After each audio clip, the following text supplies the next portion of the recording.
Welcome to episode 24 of the Cycling Europe podcast. My name is Andrew P. Sykes.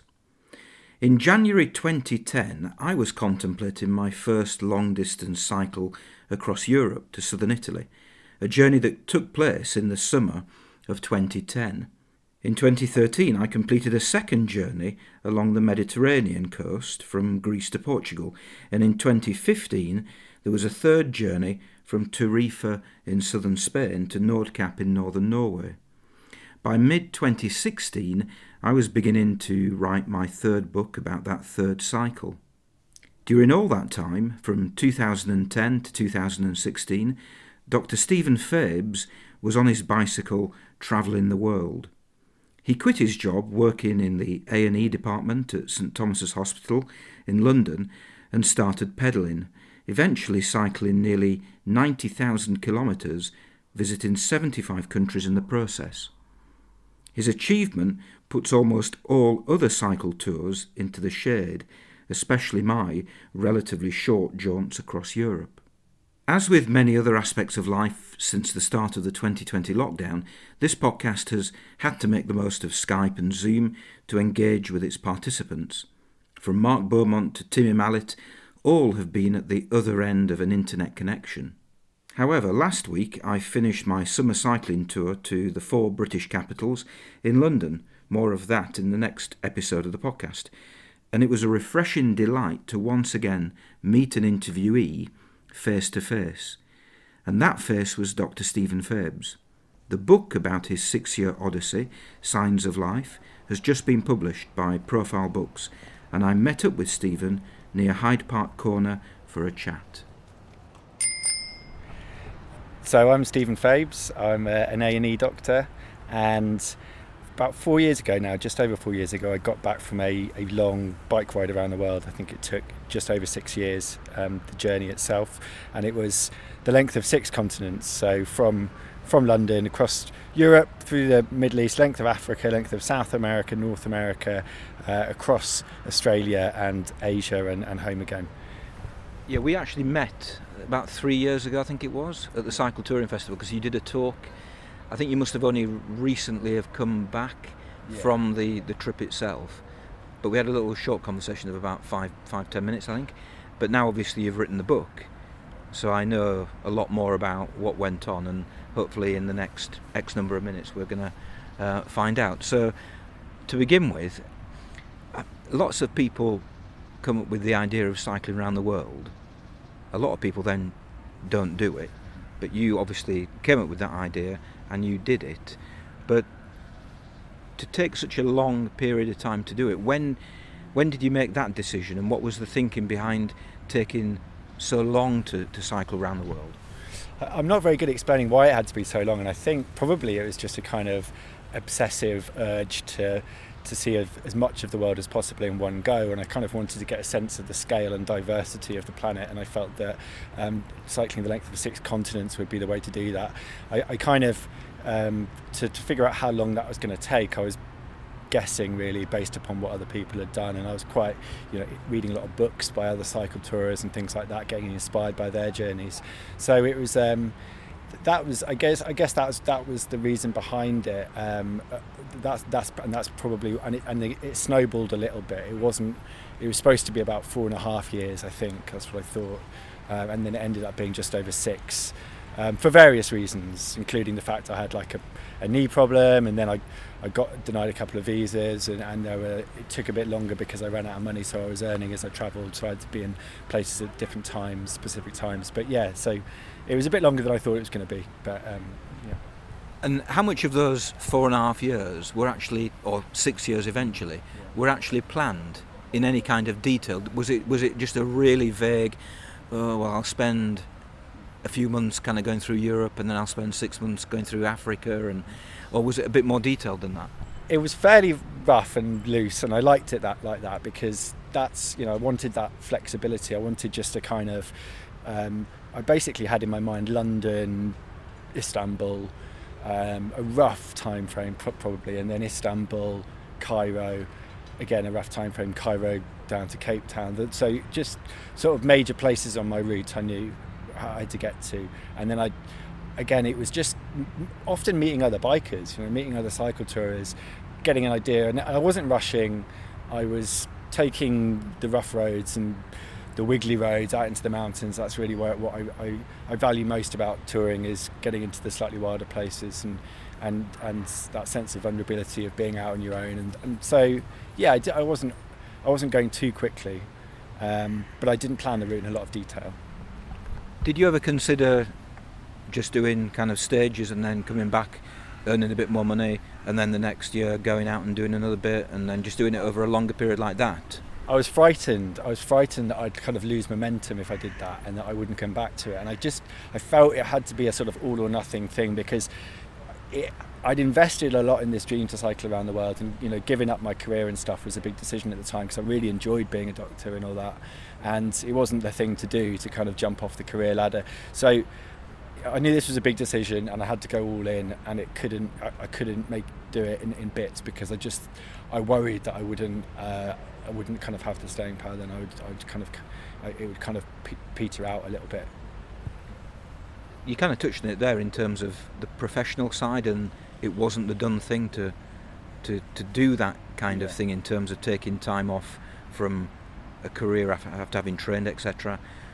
What was the reaction of people, both within the medical profession but also friends and family, when you told them this is what you planned on doing? And especially family, because presumably when you set off, although you did have to come back, and we'll talk about that in a second, but when you did set off originally, they presumably were envisaging not seeing you again for 5 years.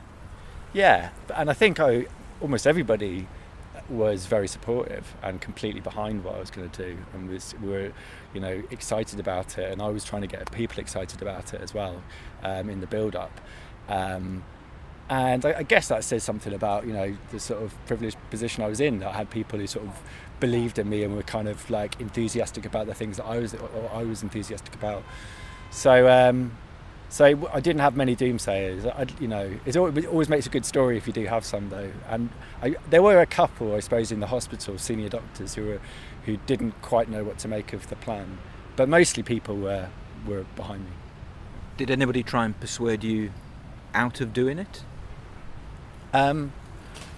Not outright. I think maybe just odd comments and quizzical looks and sort of muttered warnings about what would happen when I came home and stuff, but that was the limit of it, really, and I just managed to ignore those kind of things. Yeah. Did you keep it secret for a period of time after you came up with the idea?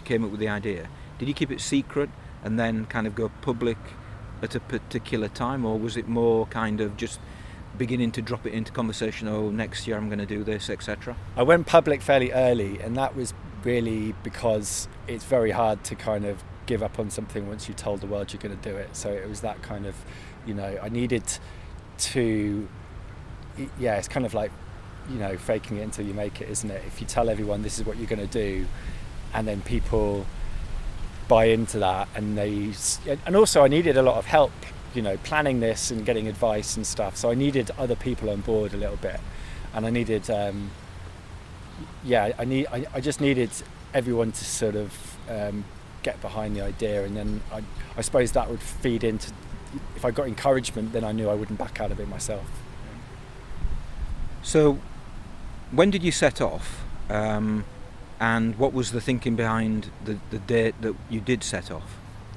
I set off on the 5th of January 2010. It was simply when I was ready to leave, and it was a kind of huge anticlimax, really, because I cycled off into the coldest European winter for 31 years, so it was like snow across Europe for days, for the weeks actually at the beginning of the trip, and I wasn't really prepared for that. I didn't have the right equipment, so it was a bit of a struggle, but completely my own fault, and I should have just left a bit later, but I was impatient to get going. So once all the planning was done, and once I'd got my postgraduate exams, I was off. Setting off in winter, most people would probably have waited until the spring at least. Bearing in mind the first thing you're going to do is cross Europe. Yeah. You're in the northern hemisphere, yeah. And then at the speed you were going, then presumably you would head into the southern hemisphere later that year when it was summer down there. Yeah, that was a theme of my journey, wrong place, wrong time of year, mostly because of bad planning, not so much bad luck. And I kind of felt that, first of all, maybe that it wouldn't matter too much, and I was wrong about that because it was really difficult at the beginning. And I think maybe then I thought if it did matter and if it was horrible, then that might toughen me up a little bit at the beginning of the trip.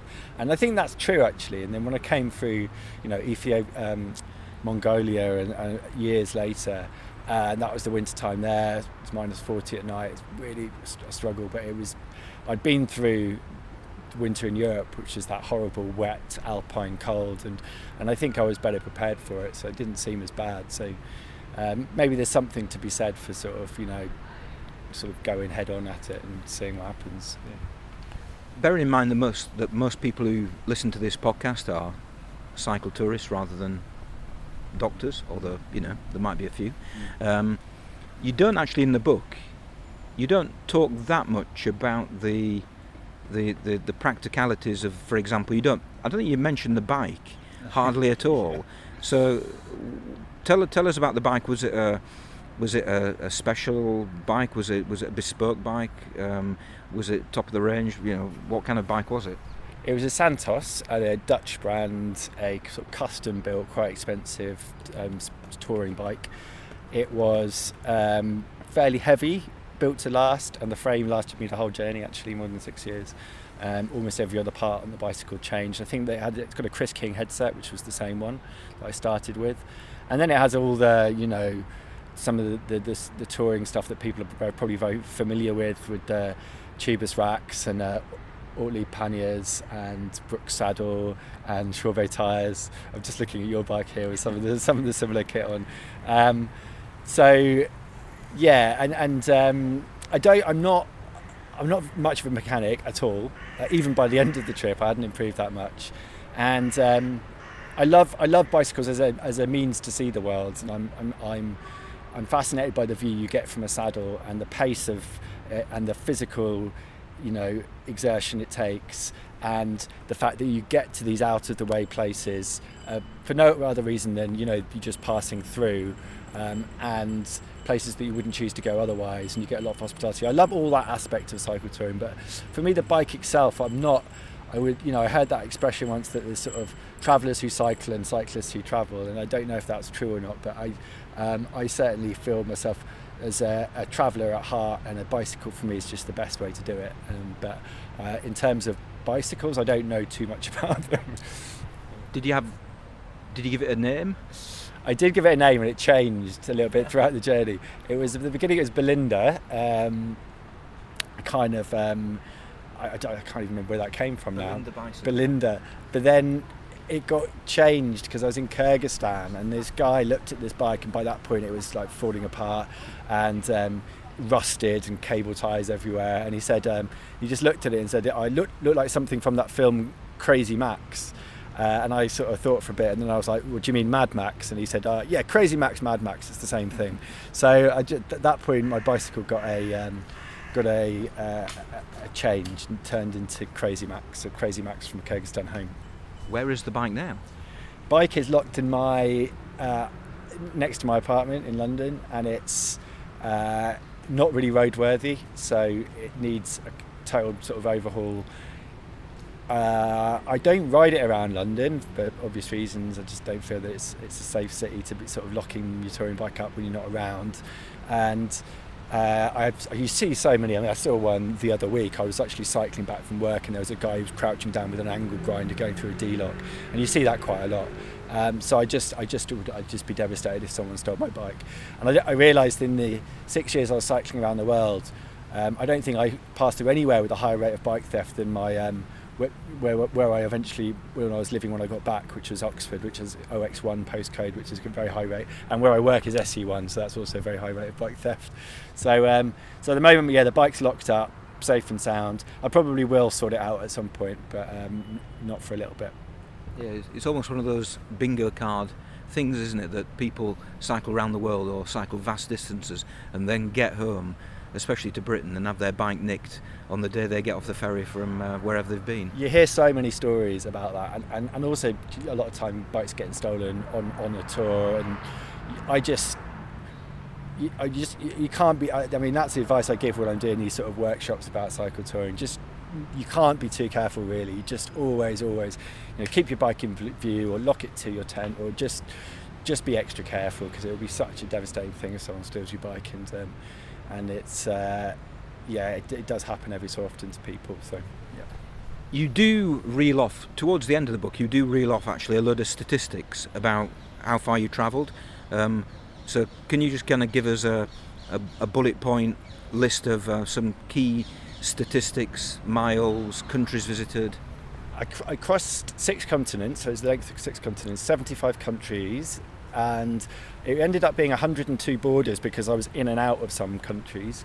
I cycled, I used 26 tyres, I think. I can't remember precisely all the different parts that were changed, the numbers of the parts, so I'd have to look that up. But as I said, the same frame of the bicycle, and distance-wise, it's 86,209 k. So I was working in kilometres. So so a bit more than twice around the world, I suppose, in terms of the distance, a bit more than twice the circumference of the world. Yeah. So you were keeping a record of how many kilometres. Were you GPS tracking yourself? I wasn't GPS tracking. I had no phone, actually, and I had no computer for most of the journey as well. So it was like, I think now almost anyone would leave with at least a phone, but I was on the edge of the kind of smartphone revolution, I suppose. I left in early 2010. I think maybe one of my friends had a smartphone at that point. So, it seems inconceivable that you wouldn't do that now. But I quite liked paper maps, and I quite liked, getting to a village and, you unfurl your map and then everyone comes around to have a look. And you don't really get that with phones, I think. So I like that aspect of it. And I also was able to swap maps with other bikers coming the other way, and I wouldn't have to worry too much about charging and stuff. And I just grew quite fond of the old school sort of paper maps. So quite glad I used those. Yeah, I agree with you on maps. I think that the other thing is that they're great for conversation in a way that a phone isn't, because you get your map out wherever you happen to be, and invariably somebody will come over and give you some piece of advice as to where to go, and it just sparks a conversation. So you set off in early 2010. Obviously it was the winter, and accommodation-wise, you camped most of the time, I think, from reading the book. Yeah. That's right, yeah? Yeah. So in Europe, were you wild camping throughout that winter in Europe? So yeah, mostly I was wild camping. I think I worked out that I spent more than 1,000 nights by the sides of roads over the course of the time I was away. I love that aspect of the trip, and that's really, for me, married to cycle touring. It's that wild sleeping, and I got a real kick out of that, and it's part and parcel of the adventure, really. Most people would find that quite daunting. I personally, I think I've wild camped once, and it wasn't really wild camping. It was next to the place at Nordkapp at the north of Norway, where lots of people were doing it anyway. And I just feel really uncomfortable about wild camping. I've never done it, and it does scare me. I really enjoyed the other sort of accommodation as well, so especially warm showers and couch surfing and sort of meeting people, and that had different benefits, I suppose, and sometimes people will go and show you a city or whatever, and that's really nice. But I think there was something about what I like about any kind of adventure, I suppose, is the sense of uncertainty or unpredictability. And I think wild camping heightens that a little bit, because you're setting off in the morning without knowing where you're going to sleep that night. You get to the end of the day and you've got to figure it out, and it's like a bit of a test at the end of the day. And if you succeed, then it's just really satisfying. And there's something, it feels a bit naughty, I suppose, like you're kind of stealing a night's sleep or something. It's obviously a lot cheaper. And so I've camped in some really beautiful spots as well. In a lot of places it's very easy, and it's the obvious thing to do. Cycling through parts of Central Asia, South America, lots of places to camp in Australia. So but as I said, I did mix it up, and sometimes wild camping was frustrating, and especially when it's cold and miserable, and you're getting your tent up in the rain and things like that, or you can't find a place to sleep and you miss it, and it's getting dark and stuff, and that's a bit frustrating, but these things happen. I suppose, bearing in mind you don't pay for wild camping, it would have, if you didn't wild camp, it would have probably made the trip unfeasible simply on a cost level. Yes, I agree. I think that's true. I had to wild camp really. That was in order to live on, with the sort of less than $10 a day, which was my budget. Musical interlude.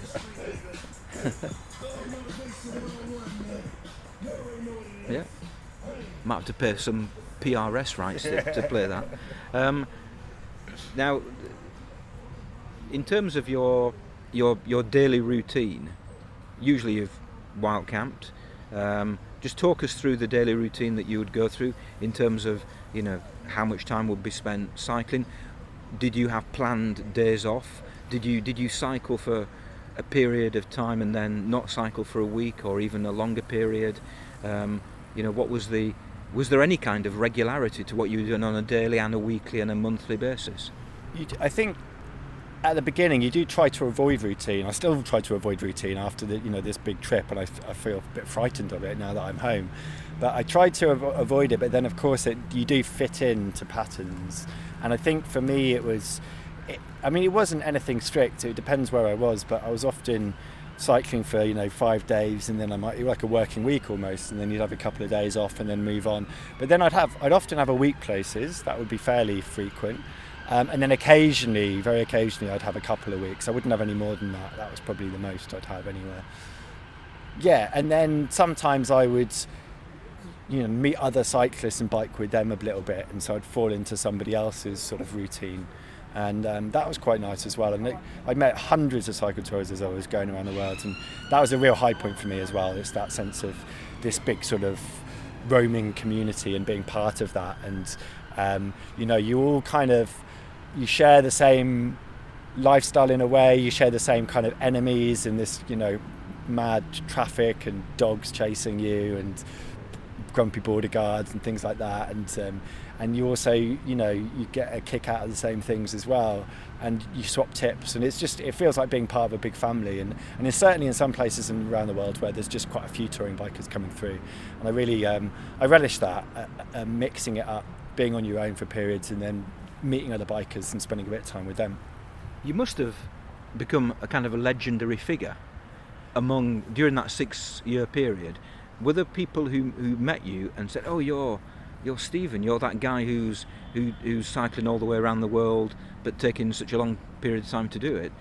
Well, what's mad is when you start these journeys, you meet people on longer trips. So you always I sometimes kind of chase these people down a little bit and find out what they were doing. But I'd hear rumours of other people who were cycling around the world for similar amounts of time to me, sometimes longer. There was a guy walking for 15 years around the world, ex-soldier, who was a really interesting character. But I think for me the most interesting of all was this guy Hyde who people might know of, who's been cycling around the world for 51 years. I stayed with him in Germany 2 years after he got home. Fascinating, very complicated character. I've devoted quite a detailed character sketch of Heinz in the book, but just because he's such an interesting individual and we had a lot to talk about, we didn't always agree on things, and so I won't spoil that. But if you're interested in reading my book, then I think for me that's one of my favourite parts is the sort of meeting Heinz and learning a bit about his adventures and trying to figure him out and his motivations, and also using sometimes him and other adventurers or cycle tourists that I met as kind of reflection on try to reflect on my own motivations and whether they still made sense anymore. Didn't they give him a house when he got back? The local council, I seem to remember. Yeah, that's right. They in sort of homage, they've given him this bungalow, and he's filled it with his sort of memories from his tours. He's thousands of slides and hundreds of journals, and he's an obsessive guy who's a real collector, and he's got 144 little bits of tyre that he's cut out of every tyre that he's ever used. He's got a collection of hats from every country. He's just this eccentric individual, but fascinating, and it was a real privilege to meet him. Now you get as far as Istanbul and you have a problem with your knee, and which means that in effect you have to come back to Britain for quite a long period of time before going back. Just talk about that. That was the only time I returned home. It was right at the beginning of the trip, so I'd only just crossed Europe, and I had this sort of swelling in my knee, and it was really painful, and I had to get an MRI scan, which showed a very obvious problem, which was, a real lack of cartilage in that left knee, and then a defect of about 2 centimetres. Cartilage had come loose, and there was some issue with the bone as well. So that was pretty devastating. I knew that I'd told everyone I was going away for 6 years, and I'm coming home with my tail between my legs right at the beginning of the trip. Had no choice, of course, and went home, had the operation in my hospital. I wasn't home too long. I think probably I feel like it was something like 6 weeks or maybe 8 weeks. I don't think it was much more than that. As soon as my physio kind of gave me the thumbs up, I was back on my bicycle, back in Istanbul, and continued the journey from there on. And the knee has actually been all right since then. Occasional issues, but mostly it's been all right. Was there a risk, or were you worried that you might get back home and actually think, I don't fancy going back, I'm just going to call it quits and that's it?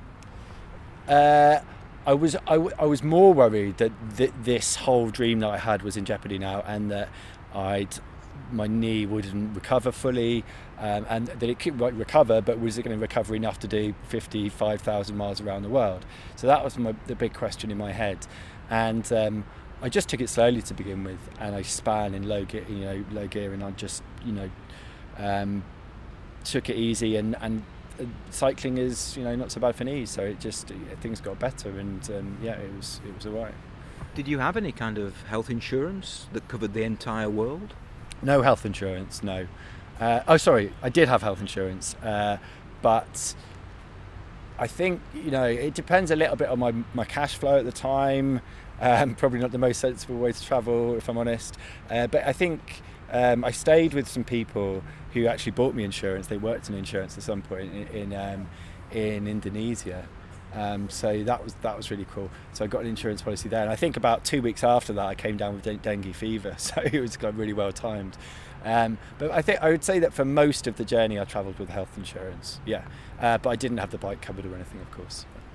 Now, the other important aspect, perhaps the most important aspect of the journey and the book that you've written, is the medical side of things, because you do stay, or you make visits to various institutions, places where doctors, nurses are working. How much of that was planned in advance, or did you just kind of look where you were going and think, I'm just going to do a bit of research here as to what's there? Or were they contacts of people that you already had, or via people that you knew back in Britain? So it started out really because I was getting a bit burnt out after, 4 years on the road or something like that, and I was there was a feeling, I think, of you're cycling through places, everyone's very friendly to you, lots of hospitality, and that was fantastic, but I just felt that I wasn't really getting under the skin of a place. I wasn't really getting a good angle on some of the issues, some of the problems, mainly because I didn't have the language, and I was kind of a fleeting visitor as well, so I wasn't anywhere particularly long. So I then decided that maybe I would use medicine as a way to kind of explore things a little bit, satisfy my own curiosity really, by visiting some medical projects. And then as the trip progressed, I became interested in writing more, and so sort of medical journalism, I suppose. So that invested a kind of sense of purpose in the journey again, which is something I really needed after a long time on the road. In order to find the projects, a lot of it was kind of what I heard from people on the road about various medical projects around. It was some internet searches, and I was really thinking about what my experience in A&E, and I was trying to draw parallels between these different places, because when you're travel, I think, is a kind of obsessed with otherness, and it's we want to be on other landscapes and amongst other cultures, etc. But actually, as the trip progressed, I became more and more interested in commonalities and the things that we share. And it can sound a bit trite, but I do really came home with a very strong impression that we've got far more in common than we do that sort of divides us.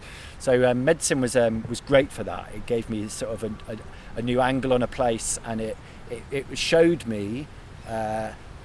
It was a real great demonstration about some of the things that we have in common, and I was able to find parallels between these different medical projects and between the medical projects I visited and my work in the NHS as well. So it was just it was eye-opening, and of course it's a very strong theme in the book, because I just think it changed the direction of the journey a little bit, and I was made aware of some really interesting projects, and that opened my eyes to some, or made me ask a lot of questions about the world. You presumably had no right to practice as a doctor in anywhere apart from Britain. So did you introduce yourself as a doctor when you met people, or did you drop it into conversation? Was it because I would imagine a lot of people, especially cycle tourists, especially if they're doing it for a long period of time, they're going to start, as soon as you say, "Oh, my name's Stephen, I'm a doctor back in Britain," they're going to say, "Oh, can you take a look at my dodgy knee or my dodgy ankle?" Yeah, or this sort of blue spot I've got on my arse or something. Yeah, it's always like. But I think being a doctor, again, is a privileged position, and it's got open sesame really. If you say you're a doctor, you can get away with a lot. You can get access to all kinds of things really. So as someone who was also a sort of a writer and a journalist, I suppose that was interesting. It was able to sort of join film crews and stuff as they went to film a sanatorium for patients with TB in the Caucasus. I was able to visit a mental health rehab project in Mumbai. I was able to visit hospital for patients with leprosy in Nepal, and medical clinics in mobile medical clinics in the deserts and things like that. So it was certainly very helpful. I wasn't working as a doctor in any of these places for the simple fact I didn't think it was fair really.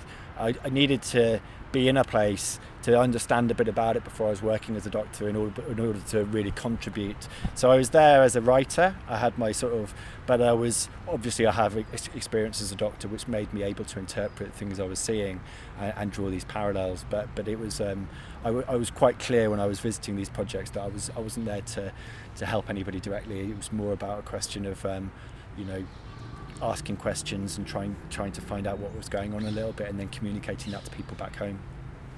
On the travelling side of things, what were your favourite places looking back, and which places, for example, would you happily go back and do some more cycle touring in, and conversely, which places would you avoid like the plague and never go back to again in terms of visiting or cycle touring? Perhaps there wasn't anywhere. I don't think there was anywhere that I would just definitely never go again. I think I like it when the landscape changes a lot. I really like the mountains, and I like places that are culturally very different. So for me, that was especially places like Mongolia, Myanmar, Ethiopia. Those places stood out because they just felt so different, and that was exciting for me as a sort of traveller. But in terms of places that I would go again, I mean, I think for me the Andes are just incredible for the landscape you get, the number of roads everywhere. You don't really have an issue with visas. You can take your time and crisscross through the mountains, and that sense, very easy to find that sense of solitude and vulnerability, which I really feel are something to do with my sense of adventure. So.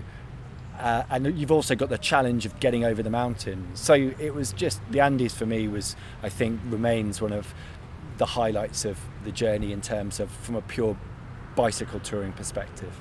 If you're interested in people and cultures and stuff, there's other places, but I think for the Andes it was great for the landscape and for the actual being on your bike out in the middle of nowhere. Because you had been to the Andes, or you had been to South America when you were younger with your brother, doing some cycling, yeah? Yeah. So I cycled the length of Chile when I was 19. He was 17, so we were really wet behind the ears and totally unprepared, and everything went wrong. But it was a huge misadventure, and that really was the spark for this much longer adventure. And there's quite a long time between the two, but that was something that turned me on to this idea of cycle touring and opened my eyes to all the freedoms of it, really. When it came to writing the book, most cycle touring books, including mine, they're kind of... The problem is not necessarily having too much to say, but sometimes having too little to say, and you need to go off on a tangent. You might visit somewhere and there was once a chap who contacted me, and he said, I said to him, I was trying to encourage him to try and write his own book, and he says, well, nothing ever happens. And I thought, well, nothing ever happens to anybody. It's just the way you've got to write it, and you've kind of got to seize upon those little bits. And when you're writing, and I would imagine most people who've written cycle touring books, they've got to go off on little tangents just to fill the space in. Now, you're on the other end of the spectrum in terms of you've got 6 years worth of material to choose from. How do you go about just condensing that into one volume rather than creating a trilogy at least? It was a really arduous task. I mean, you know, I mean, you say, nothing happens. That's true. Nothing happens for large portions of bike tours. But I suppose if you're biking for long enough, then you've got a lot of, you know, events that you could potentially include. But when nothing's happening, that's quite a creative space, right? Because you're on your own cycle touring, you know, the wheels are going round, and I feel that there's something in your brain that's kind of rotating. But you wouldn't have that problem because you've got 6.5 years worth of cycling to choose from. Yeah, but that's when I think you're getting ideas of things to write about and things to you know, thoughts to communicate, is when during that time where, as I said, like this time which can be quite boring, which is a creative space. In terms of, I had a huge amount of material to work with. It was a case of having a great editor, and I had a really good publisher called Profile, who was sort of, you know, really well respected, and the editor that I got, James Backman, was fantastic, and he was able to guide me a lot on those kind of things. I had a lot of blog posts and things. I'd been writing a lot of the journals, so I had all the material there, a lot of notes taken, I had a lot of photos and video that I could go back to for reference. And there was obviously this medical theme, so that was really important. So if something kind of married up with the medical theme, and then that was something that I would usually pursue. And obviously, I think you have to get an idea of what people want to read about as well. So, you know, the more dramatic, the adventurous stuff is in there, and the funny stuff. You know, I'm a real big fan of funny travel books, and so. You know, the Tim Moores and the Redmond O'Hanlon and that stuff. So if it just sort of felt that it was making people laugh, and I was getting the book out obviously to a lot of friends and family and things, and testing out the material beforehand, and when I was getting giggles, then I knew that those were things that I should probably include as well.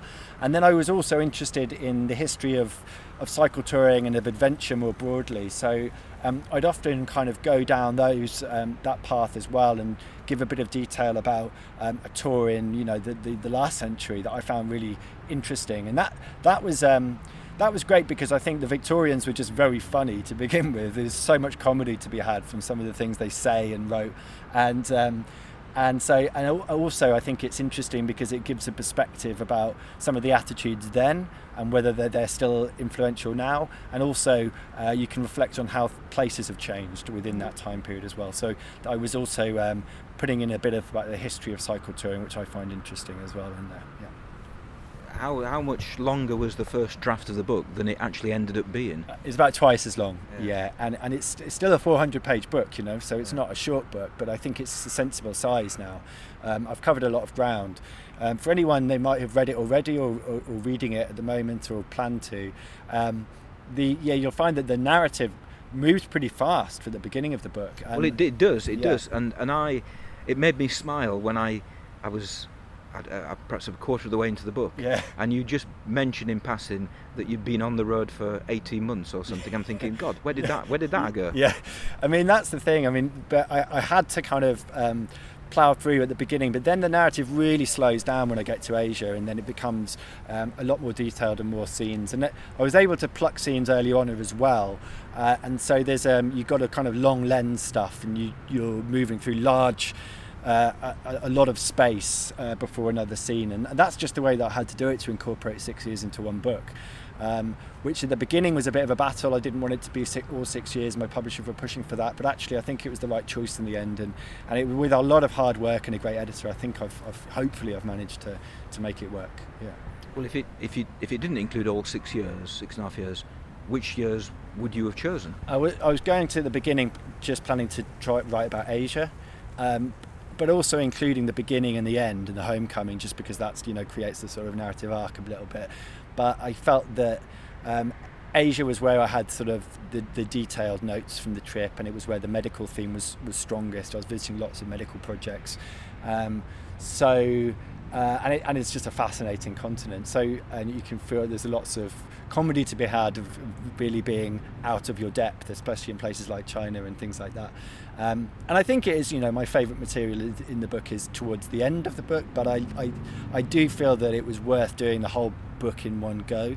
And I would just have to be, really go through some of the highlights in the early chapters. So I think I get through, five continents in almost that number of chapters at the beginning, and then the narrative sort of takes a real slows down, and then I dedicated a whole chapter to coming home, two chapters really, and then sort of a chapter called Rehab, which is about trying to adjust to home again, because that's a question I get asked very commonly. You've been away for 6 years, what's next, and how did you cope, kind of thing. And I think there's a lot of comedy to be had in that situation as well. So there's a whole chapter on that. Did you enjoy writing the book? I did enjoy it, and I enjoyed it because I wasn't doing it full time. I was doing it part time. I was also working at the hospital, and so to do those things together gave me a sort of sense of balance that was great, because A&E is hectic and writing is the opposite, and I wouldn't want to do either of them full time, I think.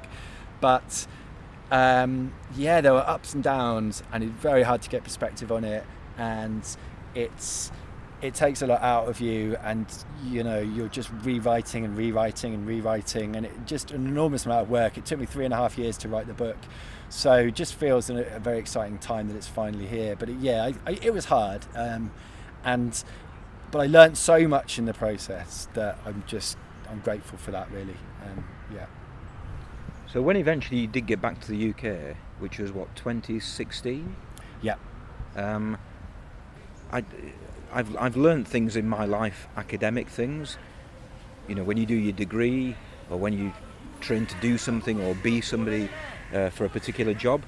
And after 6.5 years, I would have if I wasn't practicing it on a daily basis, I would have completely forgotten how to do it. So how did you possibly, when you came back after that period of time, how did you reintegrate back into being a doctor? That was, always going to be a bit difficult. You lose your confidence, I think. That's the main thing. I think a lot of the sort of stuff that I'd learned was still in there somewhere. What did the BMA say? Did they say, hang on a second, you haven't been practicing for 6.5 years? I was kind of, I had a bit of supervision when I first got back, but for a very short period. I was able to remember which end of the stethoscope to put in my ear and stuff like that. It wasn't a complete disaster.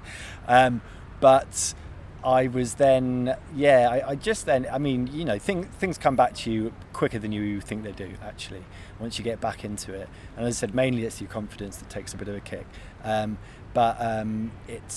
helped that I was back working at the same hospital that I was working at before. And actually I felt that fitting into life in general was harder than fitting back into my job. I was, back home living with my mum, skint. She was taking me shopping for clothes, and I was 35 years old and going bald and in debt to everybody, and it was just a real had a really low point when she was I was following her around Sports Direct, I think, and she was holding up jeans for me to try on. And I looked across and there was a kind of 10-year-old boy following his own mum. And I just thought, we shared a little look and it was just oh God, mums. And that's when I thought, that's my life hit a bit of a low point now. But it's, I'm on the way up now. I've moved out of my mum's house, which is great. And the book is finally here. So it's, I still feel in some ways that I'm readjusting, and I've been here back more than 4 years now, so it just takes a long time to get used to everything. Has especially all those visits to the various medical institutions, has that actually had a positive impact on your ability to be a good doctor? Yes, I think so. I think it makes you a better communicator because you're writing about things and you're more curious and you're asking questions, and so I think that makes you a better communicator, which helps when you're working in the NHS, definitely, and it gets you thinking and examining things a little bit more. It's and you're drawing parallels between different places and things. So I think it has helped me. Of course it's hindered me as well. I think you spend a lot of time on your own, that's not particularly good for you, think, when you're cycling around the world. So that took a bit of time to adjust to. But I think it's in the long term, I'm sure it has helped me as a sort of clinician. Yeah. If you were to give advice to anybody who was thinking about embarking on such a long tour, what very general advice would you give them to begin and to start their planning and eventually to set off? Maybe a few bits of advice. I would say don't over-plan the route. Keep that nice and flexible. Don't try to get off those busier roads and just get on the wiggly ones and get out into the middle of nowhere, and you won't regret that.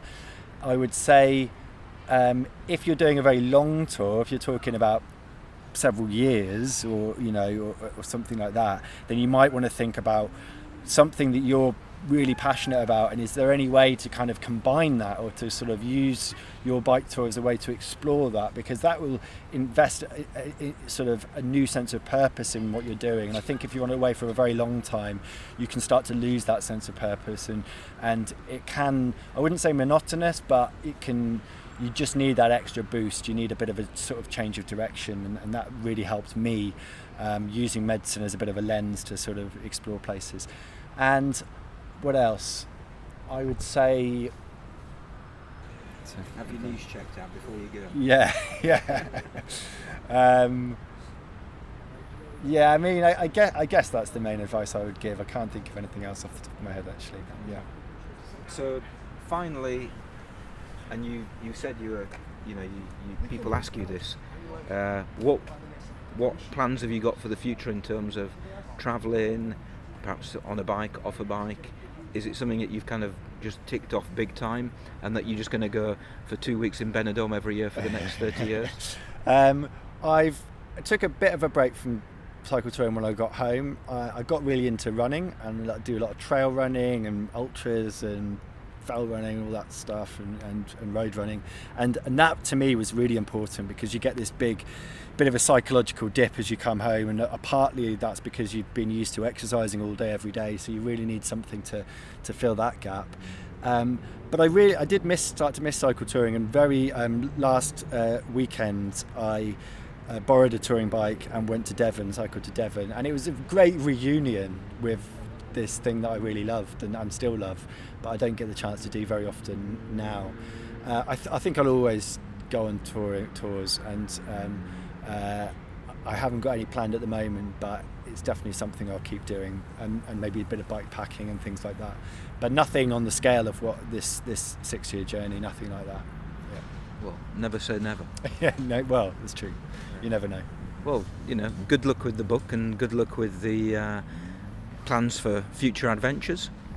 Thanks very much. And I'll probably quickly plug it as well. We've plugged it quite a lot already, but if you want to get a copy, you can. If you go to my website, it's probably the easiest place, because it's got all the links on there, and that's stephenfabes.com. That's Stephen PH. With a Stephen PH, yeah, Fabes.com. And then there's links to various places, depending on whether you want to go to an Indie or Amazon or whatever. And then if you, there may be some people who've read it already, because people who've been to the Cycle Touring Festival, for example, I know they promoted the book a little bit. And if you have read it and if you enjoyed it, it'd be amazing to give it a review or give it some stars on Goodreads or on Amazon, just because there's no book tour for me at the moment, and it's increasingly important just to get the word out through online promotion. So those things are really important to me. So if you did enjoy it, that would be fantastic. Well, I certainly enjoyed reading it, and I think I enjoyed reading it because it is, yes, it's about cycle touring, but it's actually cycle touring with a twist, and there's a lot of stuff in there which will amuse, entertain, inform people who are interested in lots of different things, not just the bike. Yeah, thank you. That's kind of I wanted to give it to give it a slightly different angle, and hopefully hopefully it's more interesting for that reason, and it's got a few different threads running through it. Glad you enjoyed it. Thank you. Okay, right. Well, thank you. Thanks very much.